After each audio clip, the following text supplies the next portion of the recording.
ನಮಸ್ಕಾರ. ಒಂದು ಗಣೇಶೋತ್ಸವ ಸಂದರ್ಭದಲ್ಲಿ ಒಂದಿಷ್ಟು ಸಾಧಕರಿಗೆ ಸನ್ಮಾನವನ್ನು ಮಾಡ್ತಕ್ಕಂಥ ಕಾರ್ಯಕ್ರಮ ನಡೀತಾ ಇತ್ತು. ಆ ವೇದಿಕೆಯ ಮೇಲೆ ಅನೇಕ ಸಾಧಕರು ಆಸೀನರಾಗಿದ್ದರು. ಅಲ್ಲಿ ನಮ್ಮ ಭಾಗದಿಂದ ಆಯ್ಕೆ ಆದಂಥ ಒಬ್ಬ ಅಧಿಕಾರಿ ವರ್ಗದ ವ್ಯಕ್ತಿ ಇದ್ದರು.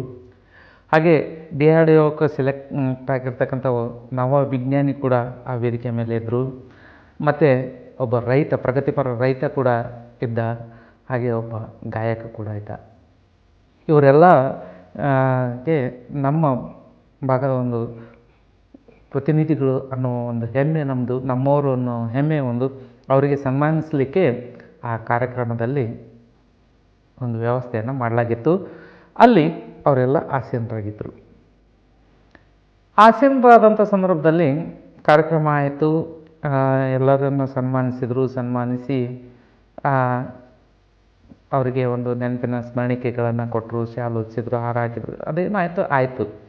ಆ ನಂತರ ಮತ್ತೆ ಮಾತನಾಡಲು ಅವಕಾಶ ಕೊಟ್ಟರು. ಅವರು ಸಾಧನೆ ಹಿಂದಿರುವ ಒಂದು ಕಥೆಯನ್ನು ಅವರು ತಮ್ಮ ಮಾತುಗಳ ಮೂಲಕ ಬಿಚ್ಚಿಟ್ರು. ಎಲ್ಲ ಆಯಿತು ಕಾರ್ಯಕ್ರಮ ಆದ ನಂತರ ಆ ವ್ಯಕ್ತಿಗಳು ವೇದಿಕೆಗಳಿಗೆ ಬಂದಾಗ ನಾನು ದೂರದಿಂದ ಗಮನಿಸ್ತಾ ಇದ್ದೆ. ಗಮನಿಸುವಂಥ ಸಂದರ್ಭದಲ್ಲಿ ಯುವ ವಿಜ್ಞಾನಿಗೆ, ಅಧಿಕಾರಿಗೆ ಮತ್ತು ಗಾಯಕನಿಗೆ ಎಷ್ಟು ಒಂದು ಜನರಿಂದ ಒಂದು ಬೆಂಬಲ ಸಿಗ್ತಾಯಿತ್ತು, ಅಭಿಮಾನದ ಒಂದು ಹೊಳೆ ಹರಿತಾಯಿತ್ತು ಅವರೆಡೆಗೆ. ಅಷ್ಟು ಬೆಂಬಲ ಆ ರೈತನ, ಪ್ರಗತಿಪರ ರೈತನ ಕಡೆಗೆ ಇದ್ದಿದ್ದಿಲ್ಲ. ಆ ಪ್ರಗತಿಪರ ರೈತನನ್ನು ಸ್ವಲ್ಪ ಅಲಕ್ಷಿಸಿದಂತೆ ನನಗೆ ಭಾಸ ಆಯಿತು. ಭಾಸ ಆದಾಗ ನಾನು ವಿಚಾರ ಮಾಡಿದೆ, ಏನಂದರೆ ಅವನು ಕೂಡ ಸಾಧಕನೇ, ರೈತ. ಇವರು ಕೂಡ ಸಾಧಕರೇ, ಅದರಲ್ಲಿ ಏನೂ ಅನುಮಾನವೇ ಇಲ್ಲ. ಇಂಥ ಸಾಧಕರು ಮತ್ತು ಅಲ್ಲಿರ್ತಕ್ಕಂಥ ಈ ಒಂದು ಅಧಿಕಾರಿ, ಆ 4 ಜನರಲ್ಲಿ ಅಧಿಕಾರಿಯಲ್ಲಿ ಒಂದು ಗುಣ ನಾನು ಕಂಡದ್ದೇನೆಂದರೆ, ಒಂದಿಷ್ಟು ನಾನು ಅನ್ನುವ ಭಾವ ತುಳುಕ್ತಾ ಇತ್ತು. ಈ ಸಮಾಜದಲ್ಲಿ ಅನೇಕ ಜನರು ಆ ಅಧಿಕಾರಿ ಅಂತ ವ್ಯಕ್ತಿತ್ವವನ್ನು ಹೊಂದಿದ್ದಾರೆ ಅಂತೇಳಿ ನನಗೆ ಗೊತ್ತಿದೆ. ನೋಡ್ರಿ, ನಾವು ಅನೇಕ ಬಾರಿ ಹೆಂಗೆ ವರ್ತನೆ ಮಾಡ್ತೀವಿ ಅಂದರೆ, ಈ ಜಗತ್ತಿನಲ್ಲಿ ನಾನೇ ಸೂಪರ್, ನಾನೇ ಭಾರಿ, ನನಗಿಂತಲೂ ಹೆಚ್ಚಿಗೆ ಯಾರೂ ಇಲ್ಲ, ಎಲ್ಲರೂ ಕೀಳು, ನನಗಿಂತಲೂ ಕಡಿಮೆ, ನಾನೇ ಭಾರಿ ಅನ್ನೋ ಭಾವದಲ್ಲಿ ಕೆಲವೊಂದು ಸಂದರ್ಭದಲ್ಲಿ ನಾವು ಬದುಕ್ತೀವಿ. ಹಂಗೆ ಬದುಕೋರ್ನೂ ಭಾಳ ಜನ ಇದ್ದಾರೆ. ಆದರೆ ಅದು ನಮ್ಮ ತಪ್ಪು ಕಲ್ಪನೆ, ದೊಡ್ಡ ತಪ್ಪು ಕಲ್ಪನೆ. ಈ ಜಗದಲ್ಲಿ ತುಂಬ ಜನ ನಮಗಿಂತಲೂ ಉನ್ನತ ಮಟ್ಟದಲ್ಲಿದ್ದಾರೆ. ಅದು ಜ್ಞಾನದಲ್ಲಿ ಆಗಿರ್ಬೋದು, ಅಧಿಕಾರದಲ್ಲಿ, ಎಲ್ಲ ಕ್ಷೇತ್ರದಲ್ಲಿ ಭಾಳ ಉನ್ನತ ಮಟ್ಟದಲ್ಲಿದ್ದಾರೆ. ನಾನು ಅಂತೇಳಿ ಅಹಂನಿಂದ ವರ್ತನೆ ಮಾಡ್ತೀವಿ, ಅದು ಭಾಳ ದೊಡ್ಡ ತಪ್ಪು. ಅದರಿಂದ ಸಂಬಂಧಗಳು ಅಷ್ಟು ಸಡಿಲವಾಗಿ ಹೋಗ್ತವೆ. ಅದಕ್ಕಾಗಿ ಇತರರು ನಮ್ಮ ಕಡೆಗೆ ನಮಗೆ ನೀಡ್ತಕ್ಕಂಥ ಗೌರವ ಕೂಡ ಕಡಿಮೆ ಆಗ್ತದೆ. ಹಾಗಾಗಬಾರ್ದು ಅಂದರೆ ನಾನು ಅನ್ನೋ ಒಂದು ಅಹಂಕಾರದ ಭಾವನೆ ಅನ್ನೋದಲ್ಲ, ಅದನ್ನು ಸ್ವಲ್ಪ ಕಡಿಮೆ ಮಾಡ್ಕೊಳ್ಬೇಕು. ಕಡಿಮೆ ಮಾಡಿಕೊಂಡಾಗ ಸಂಬಂಧದಲ್ಲಿ ಒಂದು ಹೊಸ ಬೆಳವಣಿಗೆ ಆಗ್ತದೆ. ಒಂದು ಹೊಸ ಬಾಂಧವ್ಯದಲ್ಲಿ ಒಂದು ಹೊಸ ಗಟ್ಟಿತನ ಮೂಡ್ತದೆ. ಇಲ್ಲಿ ನಾನು ಅನ್ನೋ ಭಾವ ಇತ್ತೀಚಿನ ಪಟ್ಟಣದ ಮಕ್ಕಳಲ್ಲಿ ಕೂಡ ತುಂಬ ಹೆಚ್ಚಾಗಿ ಕಂಡುಬರ್ತದೆ. ಅವರು ಏನು ಮಾಡ್ತಾ ಇದ್ದಾರೆ ಅಂದರೆ, ಹಳ್ಳಿಗರಂದರೆ ತುಂಬ ಕೀಳು, ನಾವೇ ಶ್ರೇಷ್ಠ, ನಾವು ಇಂಗ್ಲೀಷ್ ಮೀಡಿಯಮ್ಗೆ ಹೋಗ್ತೀವಿ, ನಮ್ಮ ಜೀವನ ಶೈಲಿ ಹಿಂಗಿದೆ. ನೋಡಿ, ಪಟ್ಟಣದಲ್ಲಿ ಸೌಲಭ್ಯಗಳು ಸಾಕಷ್ಟು ಇರ್ಬೋದು, ಆದರೆ ಪಟ್ಟಣಕ್ಕೆ ಆಧಾರವಾಗಿರೋದೇ ಹಳ್ಳಿ. ಹಳ್ಳಿಯಲ್ಲಿ ತರಕಾರಿ ಬರ್ತದೆ, ದವಸ ಧಾನ್ಯಗಳು ಬರ್ತವೆ. ನಮ್ಮ ಜೀವನಕ್ಕೆ ಮುಖ್ಯವಾದ ಆಹಾರ ಸರಬರಾಜಾಗೋದು ಹಳ್ಳಿಲಿಂದ. ನಾವು ಬದುಕೋದೇ ಹಳ್ಳಿಯಿಂದ. ಬೆಳಗ್ಗೆ ನಮ್ಗೆ ಚಹಾ, ಕಾಫಿಗೆ ಹಾಲು ಬೇಕಂದ್ರೂ ಕೂಡ ಅದು ಹಳ್ಳಿಯಿಂದ ಉತ್ಪಾದನೆ ಆದಂಥ ವಸ್ತು ಆಗಿರ್ತದೆ.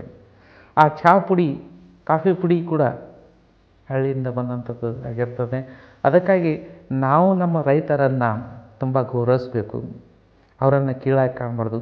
ನೋಡಿ, ಆ ರೈತ, ಆ ವೇದಿಕೆ ಮೇಲಿದ್ದಂಥ ರೈತ ತುಂಬ ಸಂಶೋಧನೆಗಳನ್ನು ಮಾಡಿದ್ದ. ತನ್ನ ಕ್ಷೇತ್ರದಲ್ಲಿ ಹೊಸ ಹೊಸ ಯಂತ್ರಗಳ ಸಂಶೋಧನೆಯನ್ನು ಮಾಡಿದ್ದ. ಅದಕ್ಕಾತ ಯಾವುದೇ ಪೇಟೆಂಟನ್ನು ಪಡೆದಿರಲಿಲ್ಲ. ನೋಡಿ, ನೀವು ಸ್ವಲ್ಪ ಶಿಕ್ಷಿತರು ಏನಿದ್ದೀವಲ್ಲ, ಒಂದು ಸಣ್ಣ ಸಂಶೋಧನೆ ಮಾಡಿದೆವು ಅಂದ್ರೆ ಅದಕ್ಕೆ ಮೊದಲು ಪೇಟೆಂಟ್ ಹಾಕ್ತೀವಿ, ಅದ್ರ ಹಕ್ಕನ್ನು ನಮ್ಮ ಹತ್ರ ಇಟ್ಕೊತೀವಿ, ರೈಟ್ಸನ್ನು ನಾವು ಇಟ್ಕೊತೀವಿ, ರಾಯಲ್ಟಿ ಗೌರವದ ಆ ರಾಯಲ್ಟಿಯನ್ನು ನಾವು ಪಡಿತೀವಿ. ಆದರೆ ಆ ರೈತ ಅನೇಕ ಸಂಶೋಧನೆಗಳನ್ನು ಮಾಡಿದ ತಮ್ಮ ಕ್ಷೇತ್ರದಲ್ಲಿ. ಸಂಶೋಧನೆಯ ಜೊತೆಗೆ ಆ ಯಂತ್ರಗಳ ಸಂಶೋಧನೆಯನ್ನು ಕೂಡ ಮಾಡಿ ಅದನ್ನು ಸಮಾಜಕ್ಕೆ ನೀಡಿದ್ದಾತ ಮುಕ್ತವಾಗಿ, ಯಾವುದೇ ಫಲದ ಅಪೇಕ್ಷೆ ಇಲ್ಲದೆ ಮುಕ್ತವಾಗಿ ತನ್ನ ಸಂಶೋಧನೆಗಳನ್ನು ಸಮಾಜಕ್ಕೆ ನೀಡುತ್ತೆ. ತನ್ನ ಸುತ್ತಮುತ್ತಲು ರೈತರಿಗೆ ಅದನ್ನು ತಿಳಿಸಿಕೊಟ್ಟಿದ್ದಾತ. ತಿಳಿಸಿಕೊಡೋದ್ರ ಜೊತೆಗೆ ಅವರ ಜಮೀನುಗಳಿಗೆ ಹೋಗಿ ಆತ ಉಚಿತವಾಗಿ ಮಾರ್ಗದರ್ಶನವನ್ನು ಕೂಡ ಮಾಡಿಕೊಂಡು ಬರ್ತಾ ಇದ್ದ. ಅಂಥ ಒಂದು ಸಮಾಜ ಸೇವೆಯ ಕಾರ್ಯ ಆತನದಾಗಿತ್ತು. ನೋಡಿ, ಇವತ್ತು ಆ DRDOದಲ್ಲಿ ಸೆಲೆಕ್ಟ್ ಆದಂಥ ವಿಜ್ಞಾನಿ ದೇಶಕ್ಕೇನೋ ಕೊಡುಗೆ ಕೊಡ್ಬೋದು, ಆದರೆ ಆತನಲ್ಲಿ ಒಂದು ನಿರೀಕ್ಷೆ ಇದೆ, ಒಂದು ಸ್ವಲ್ಪ ಸ್ವಾರ್ಥ ಇದೆ. ಆ ಅಧಿಕಾರಿ ಅಂತೂ ತುಂಬ ಸ್ವಾರ್ಥದಿಂದ ತುಳುಕ್ತಾ ಇದ್ದ. ಆದರೆ ಈ ರೈತನನ್ನು ಎಲ್ಲರಿಗಿಂತಲೂ ಉನ್ನತ ಮಟ್ಟದಲ್ಲಿರ್ತಕ್ಕಂಥವನಂದರೆ ಆ ರೈತನಾಗಿದ್ದ. ಆದರೆ ಅವನನ್ನೇ ಕಡೆಗಣಿಸುವ ಕಾರ್ಯ ಅಲ್ಲಿ ಆಗಿತ್ತು.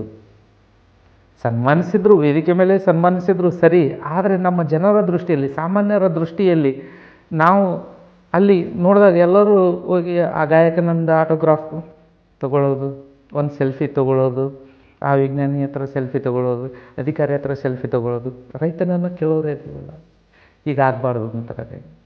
ನಿಜವಾಗ್ಲೂ ನಮ್ಮ ಜೀವನಕ್ಕೆ ಆಧಾರವಾಗಿರ್ತಕ್ಕಂಥವನ್ನೇ ರೈತ.